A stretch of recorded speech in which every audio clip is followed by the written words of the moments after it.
Chelsea Collaborative is probably the other organization that has a similar makeup in terms that they do worker center activity. That's part of some of their work, but they also have a youth program. They do things around voter registration. So they have a range of other kind of benefits for the immigrants that they interact with on a daily basis.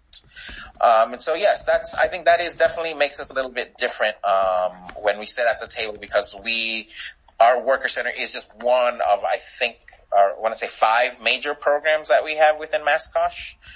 So it's a little bit different, in terms of how we kind of do the programming for that.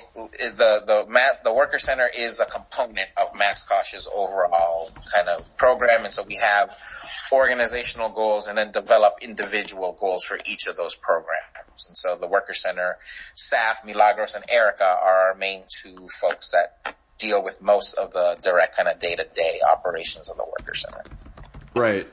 I'm really glad you mentioned them, because that's what I was going to ask you was, parts of this interview I have, different areas of the interview. Some of the areas you might know less about than them. So things like day-to-day operations, they would be the best source?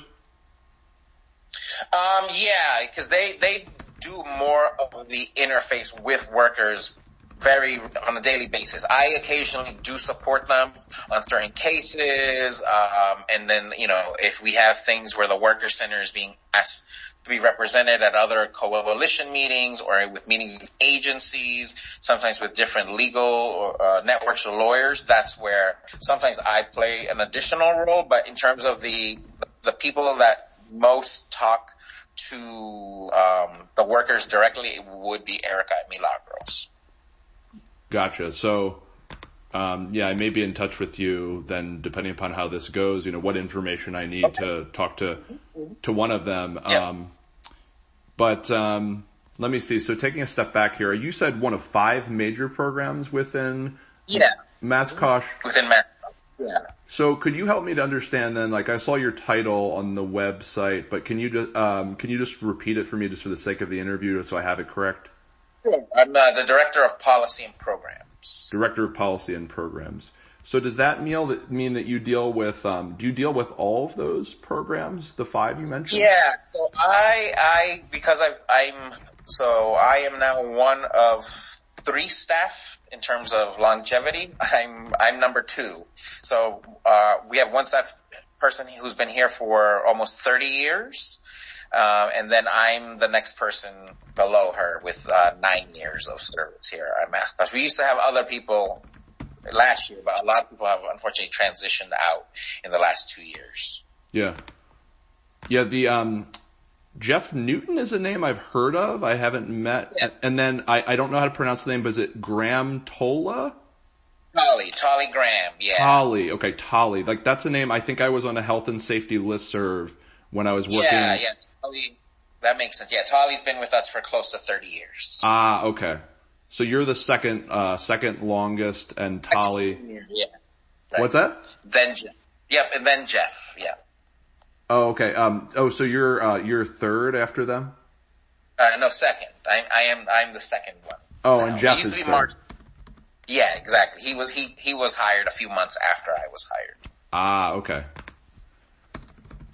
Sorry, 1 second here, just making a few notes. And so, one question I've been asking everyone is, can you talk about the different types of activities you do? Is there such thing as a typical day for you? Does that exist in your job? Well, in my work, for me, I would say no. I feel like there is so many different asks and places that we're being kind of, requested to participate, share information, our feedback. So I am all over the place. So sometimes I'm out in East Boston with our worker center, supporting a training. Sometimes it's here in the office, supporting our youth program with programming, or it could be out at an agency or meeting with the Attorney General's office to talk about what we're seeing on the ground in terms of impact for workers. The one thing that I would also add that's a little unique about MassCosh is we're the only unionized Worker Center, I would think, because we're represented by the United Steelworkers. Yeah. And so I also am a unit president of the Mascosh staff kind of union. Uh-huh. So I've been appointed to serve on the Greater Boston Labor Council, where the Worker Center is actually the delegate to the Labor Council, as well as the Brazilian Worker Center, and I think the Chelsea Collaborative.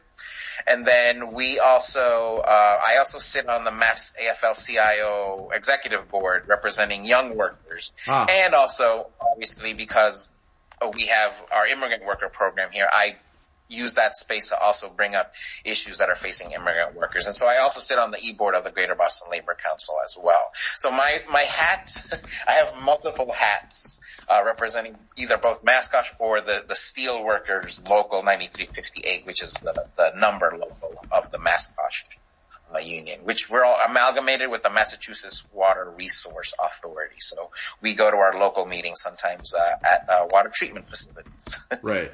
Gotcha. Yeah, no, when I was with, I used to be with, one of the construction unions down in DC, and we had a lot of workers that were doing construction work at water treatment. So I actually had to I would visit the water treatment facilities to pull records and monitor the construction work going on there. So that was part of my former life before I came up here for my PhD. Okay. Yeah, so it sounds like, you play a number of different roles, and yeah.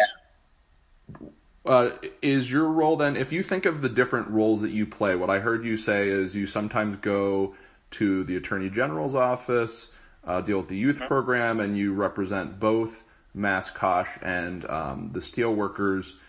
When you think of these activities, can you kind of say that you spend the most time on one type of activity versus another?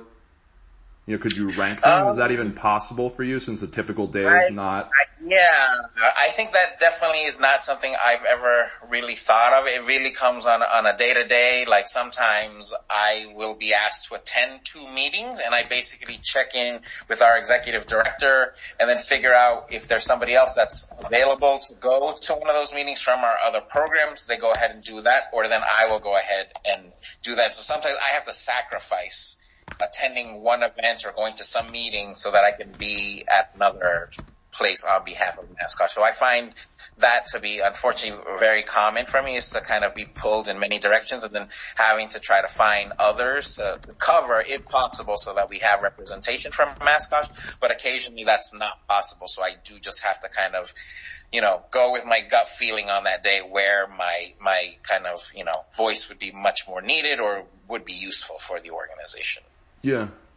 And why do you think it is that you're pulled in so many directions? I think it's our organization. Our organization has been around for 42 years, and we've built quite a reputation and have shown results and impact from our interventions, our trainings, our legislative policy wins. And so I think people are constantly looking to make sure that we're at the table around some of these kind of worker issues. But we also work on things that, impact the environment. We're part of a zero waste coalition, and specifically we're looking to figure out how do we move towards that zero waste mindset, but keeping in mind that what that will mean in terms of the impact to workers. We're going to be having to hire more workers to do additional recycling, composting, but then do we know the risks that those workers are facing as a result of this added things that they're going to be needing to sort or kind of include as part of the planning. And so I feel like we're constantly